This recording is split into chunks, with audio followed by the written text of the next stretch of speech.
لبيك اللهم لبيك لبيك لا شريك لك لبيك إن الحمد والنعمة لك والملك لا شريك لك لبيك اللهم لبيك لبيك لا شريك لك لبيك إن الحمد والنعمة لك والملك لا شريك لك.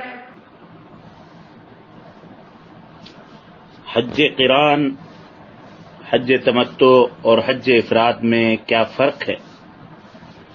تو اس حوالے سے آج کے اس کلپ میں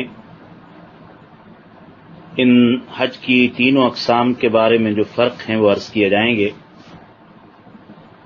حج قران، حج تمتع اور حج افراد میں کل 4 فرق ہیں۔ پہلا فرق یہ ہے کہ حج افراد میں احرام باندھتے وقت صرف حج کی نیت ہوتی ہے، اور اس موقع پر یہ دعا پڑھنا مسنون ہے: اللہم انی ارید الحج فیسرہ لی وتقبلہ منی۔ اے اللہ، میں حج کا ارادہ کرتا ہوں، آپ میرے لیے حج کو آسان فرما دیجئے اور اس کو قبول بھی فرما لیجئے۔ جبکہ حج تمتع میں احرام باندھتے ہوئے صرف عمرہ کی نیت ہوتی ہے، کیونکہ حج کا احرام دوبارہ ایام حج میں باندھا جائے گا، لہذا اس موقع پر حج تمتع میں عمرہ کا احرام باندھتے ہوئے عمرہ والی ہی دعا مسنون ہے۔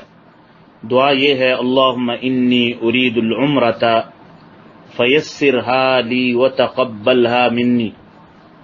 اے اللہ، میں آپ کی رضا کے لیے عمرے کا ارادہ کرتا ہوں، سو آپ اس عمرے کو میرے لیے آسان فرما دیجئے اور قبول بھی فرما لیجئے۔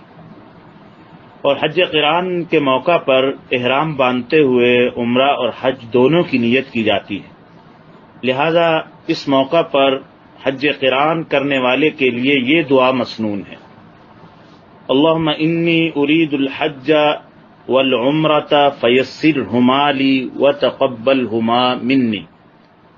اس دعا کا ترجمہ یہ ہے: اے اللہ، میں حج اور عمرے دونوں کی نیت سے احرام باندھتا ہوں، دونوں کا ارادہ کرتا ہوں، ان دونوں کو آپ قبول فرما لیجئے اور میرے لیے آسان فرما دیجئے۔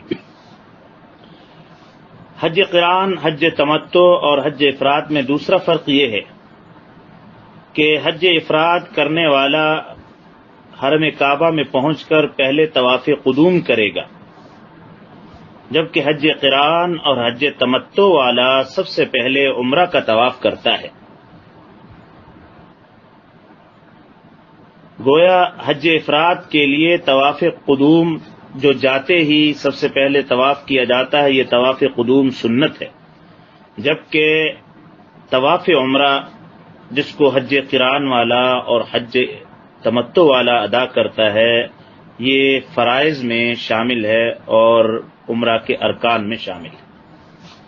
تیسرا فرق یہ ہے کہ حج افراد کرنے والے پر قربانی واجب نہیں ہے بلکہ مسنون اور مستحب ہے، جبکہ حج قران اور حج تمتع کرنے والے پر قربانی واجب ہوتی ہے، اور اگر ان میں قربانی کی طاقت نہ ہو تو یہ حضرات 10 روزے رکھیں، جن میں سے 3 روزے مکہ ہی میں 10 ذی الحج سے پہلے رکھنا واجب ہیں، بقیہ 7 روزے افعال حج سے فارغ ہو کر رکھے، خواہ وہ مکہ ہی میں رکھ لے یا گھر واپس آ کر بقیہ 7 روزے رکھے۔ چوتھا فرق یہ ہے کہ حج قران اور حج تمتع کرنے والے پر واجب ہے کہ وہ 10 ذی الحج میں درج ذیل افعال حج کو ادا کرتے ہوئے ترتیب کا خیال رکھے۔ ترتیب کا خیال رکھنا ان پر واجب ہے، یعنی سب سے پہلے رمی کرنا، جمرہ جس کو بڑا شیطان کہا جاتا ہے، جمرہ عقبہ کی رمی کرنا۔ نمبر 2 قربانی کرنا۔ نمبر 3 قربانی کے بعد حلق یا قصر کروانا۔ ان 3 امور میں، یعنی پہلے کنکریاں مارنا، پھر ذبح کرنا، پھر حلق یا قصر کروا کر احرام کو کھولنا، یہ 3 امور ترتیب کے ساتھ واجب ہیں، جبکہ حج افراد والے پر مندرجہ بالا ترتیب کا خیال رکھنا واجب نہیں ہے۔